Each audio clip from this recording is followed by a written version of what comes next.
Idaho expands shared stewardship for forest health. Idaho and the U.S. Forest Service have signed an expanded shared stewardship agreement designed to increase active management, accelerate restoration, and reduce wildfire risk across the state's federal, state, and private forest lands. The renewed framework deepens the 2018 agreement and sets a target of reaching 100 million board feet of sustainable annual timber output within 5 years, doubling current levels under the Good Neighbor Authority. Expanded collaboration amid heightened wildfire pressures. Governor Brad Little framed the agreement as the next step in a statewide shift toward landscape-scale, cross-boundary forest management. Idaho once again is leading the nation in collaborative, innovative approaches to improving forest lands in Idaho, and we're just getting started, he said. Department of Agriculture Secretary Brooke Rollins emphasized the federal policy direction behind the move. For too long, federal red tape and hands-off policies left our forests overgrown and our communities at risk. By doubling timber production through Good Neighbor Authority and speeding up active management, we're protecting Idaho families, supporting rural jobs, and making our forests stronger for generations to come. The new agreement supports Executive Order 14225, which calls for an immediate expansion of timber production, alongside the Forest Service's national goal to raise timber harvest levels by 25% by FY 2028. According to the Forest Service, climate-driven wildfire seasons continue to lengthen in the Mountain West, with suppression costs now exceeding $2.8 billion annually nationwide, reinforcing the need for proactive treatment rather than reactive spending. What the new framework changes. The expanded agreement establishes a statewide, long-term strategy for restoration, thinning, and fuel reduction treatments, a more comprehensive Good Neighbor Authority (GNA) structure to streamline planning and strengthen accountability, joint targets and metrics for project delivery across Idaho's 7 national forests, clearer alignment with county and tribal priorities through multiple new GNA agreements, increased coordination with universities, utilities, private industry, and local governments. Forest Service Chief Tom Schultz said the collaboration will double the timber volume on National Forest System lands that is offered by the state through the Good Neighbor Authority, all while reducing wildfire risk across the state. IDL Director Dustin Miller added that the agreement presents new opportunities to significantly expand timber production and reduce wildfire risks across the most threatened forests in Idaho.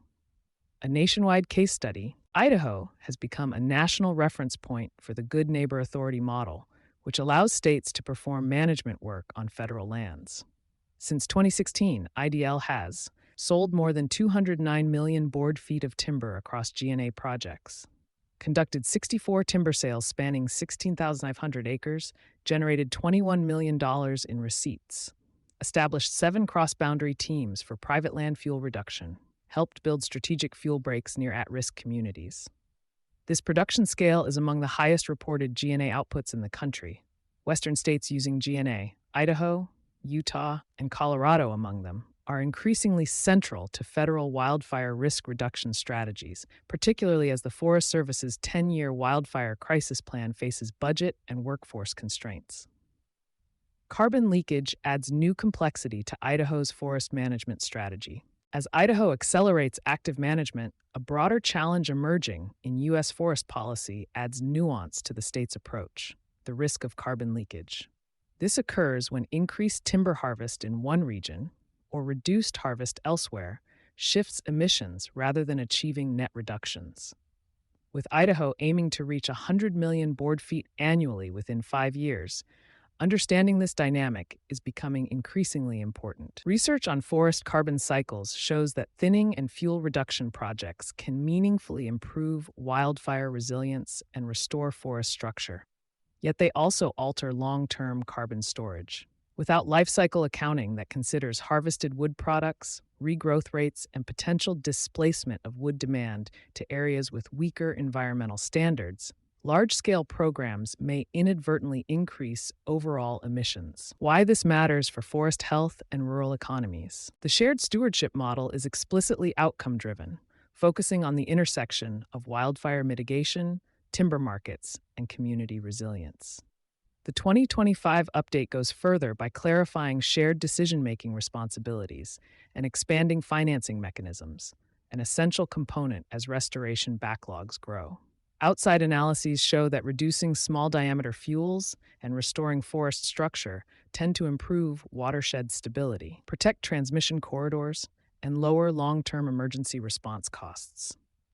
Rural communities dependent on forestry jobs also benefit from steadier timber output and more predictable project pipelines. The state of Idaho and the Forest Service will use the Idaho Forest Action Plan, Community Wildfire Protection Plans, and National Forest 5-year vegetation management plans to coordinate upcoming projects. The full signed agreement is available on the Idaho Governor's website. You've been listening to Sustainability Soundbites by Environment+Energy Leader. For partnership opportunities, please reach out to our team. And don't forget to submit your entry for the 2026 awards program. Deadline is 12/31/2025.